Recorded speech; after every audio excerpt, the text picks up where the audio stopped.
Semangat pagi teman-teman sekalian, berjumpa kembali dengan Mang Didin Pawon Kefir. Saat ini Mamang akan menyampaikan tentang cara membuat IM kefir ya. Apa itu IM kefir? IM singkatan dari efektif mikroorganisme. Nah, jadi efektif mikroorganisme ini dibuatnya dari kefir ya. Nah, selain kefir ada juga bahan baku lainnya, yaitu dari molasses ya. Selain molasses, ada bahan pelarutnya yaitu air ya. Airnya menggunakan air mineral. Nah, efektif mikroorganisme dikenal sebagai mikroorganisme yang bermanfaat, di antaranya untuk dunia peternakan dan pertanian. Untuk dunia peternakan, misalnya untuk memfermentasi pakan, baik itu pakan rumput maupun pakan tambahan, misalkan ampas tahu dan lain sebagainya. Kemudian untuk memfermentasi limbahnya juga. Dari peternakan biasanya menghasilkan kohe atau kotoran hewan, air urin, dan juga limbah dari pakan ya. Misalkan kalau memberikan pakan ternak pada ternak ruminansia, misalkan dengan rumput, itu pasti sedikit banyak akan menghasilkan limbah ya, atau sisa-sisa pakan yang tidak dimakan, baik yang misalkan pakannya terlalu keras, atau misal pakannya yang terlalu besar ukuran cincangannya. Karena dengan menggunakan mesin chopper pun itu biasanya tidak sangat seragam ya, ada saja yang berbeda ukurannya itu. Nah, hewan ternak itu ada yang mengatakan buta warna. Dia hanya mengandalkan insting, rasa, dan penciuman. Jadi kalau enak di penciuman dan dirasa, dia pasti lahap makan. Nah, sedikit banyak pasti saja ada yang tersisa dan tidak termakan. Nah, limbah-limbahnya ini juga bisa difermentasi dengan efektif mikroorganisme ya. Kalau yang komersial biasanya ada ya di toko pertanian. Dan sebetulnya kita pun bisa saja membuatnya secara homemade. Kita membuat sendiri. Karena tidak di semua wilayah itu ada toko pertanian. Walaupun ada, misalkan letaknya sangat jauh, sehingga untuk menunjang kebutuhan dunia pertanian dan peternakan yang sedang kita galakkan, nah berarti kita harus kita bisa memanfaatkan, bisa membuatnya sendiri ya, efektif mikroorganisme tersebut. Kalau ada yang dikenal dengan mikroorganisme lokal, itu biasanya yang dibuatnya dari limbah nasi ya.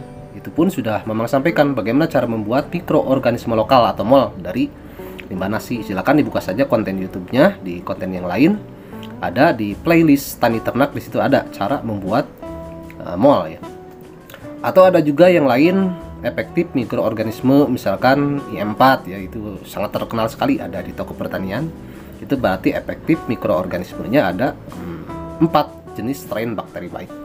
Nah, karena memang rajin membuat kefir, maka membuat berbagai inovasi untuk dunia pertanian dan peternakan pun untuk digunakan sendiri. Dan teman-teman itu menggunakan probiotik kefir ini, karena probiotik kefir pun itu bisa bermanfaat untuk manusia, bisa juga untuk hewan ternak dan tumbuhan juga.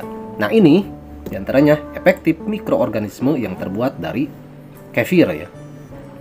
Kefir sendiri memiliki 40 hingga 60 jenis strain bakteri baik, sehingga memang jatuh cinta dan sulit beralih ke lain hati untuk menggunakan probiotik kefir ya.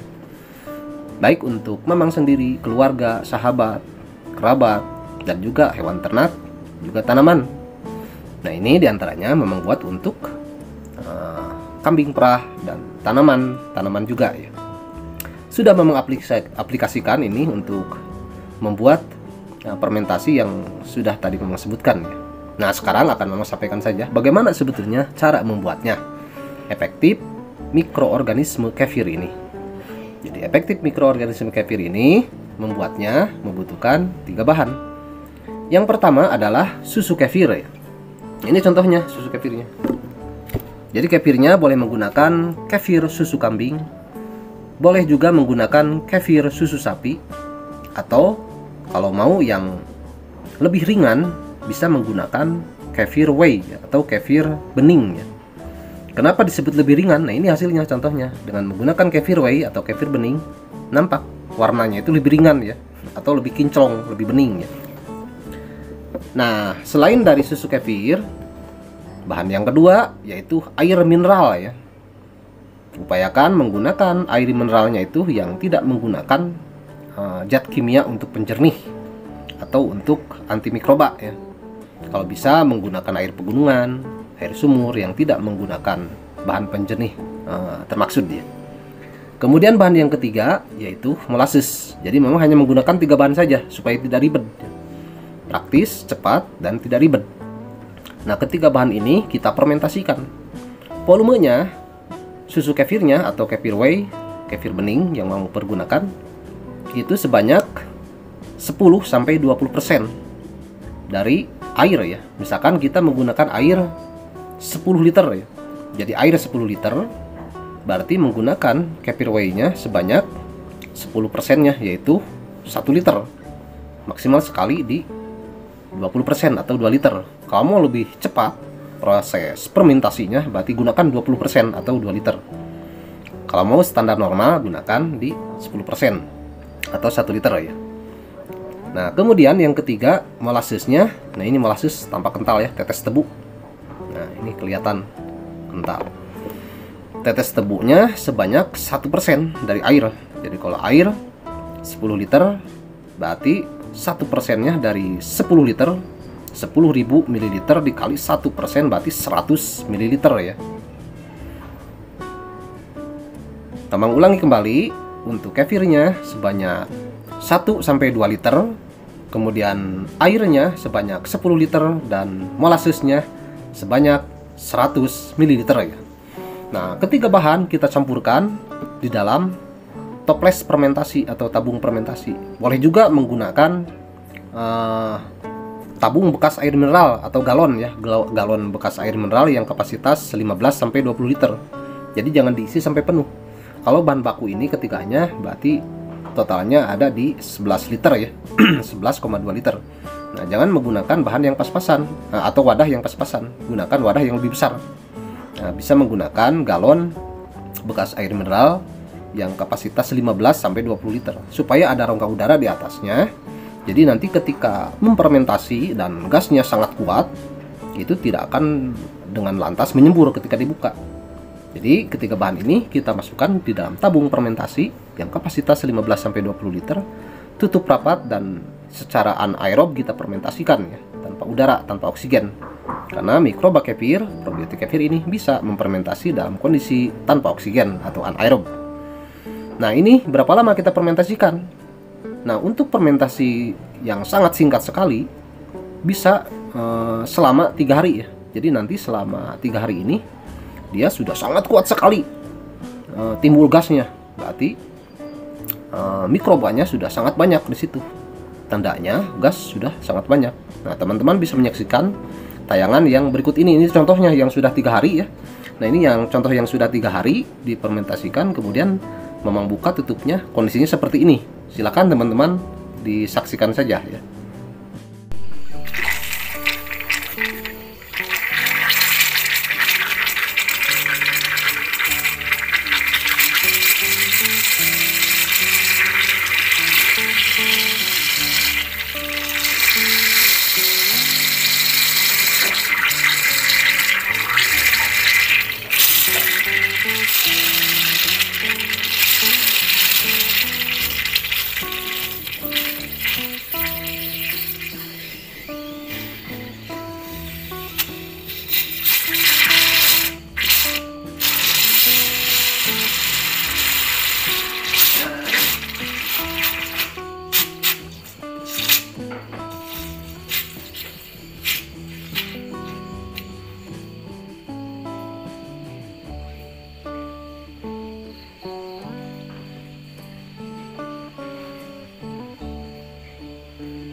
Nah, seperti itulah teman-teman sekalian bagaimana penampakannya IM kefir setelah difermentasikan selama 3 hari ya di dalam galon bekas itu galon bekas air mineral yang kapasitas 15 liter.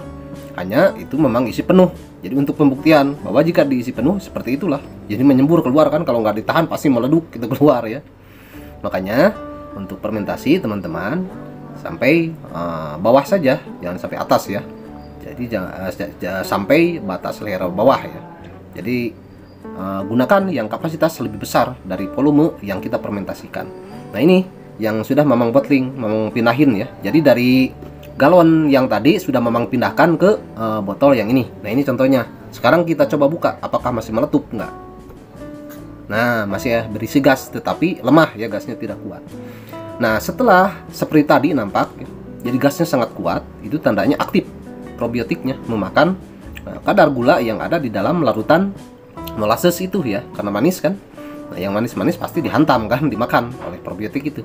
Nah kalau sudah seperti itu teman-teman kan tadi dibuka kemudian ditutup, tetapi jangan dirapatkan, jangan diputar, cukup ditutupkan seperti ini saja sudah. Jadi jangan ditutup rapat ya, jadi nanti biar gasnya terus keluar sampai menghilang.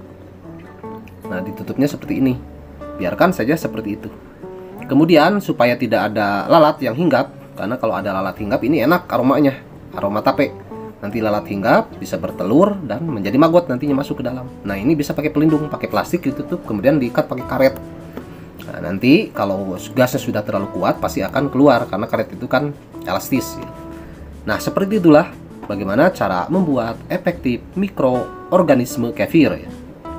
Jadi kefir itu bisa juga kita manfaatkan untuk pertanian dan peternakan. Apa fungsi dan manfaatnya? Seperti yang Mamang tadi sampaikan, yaitu untuk memfermentasi pakan, untuk memfermentasi limbahnya juga.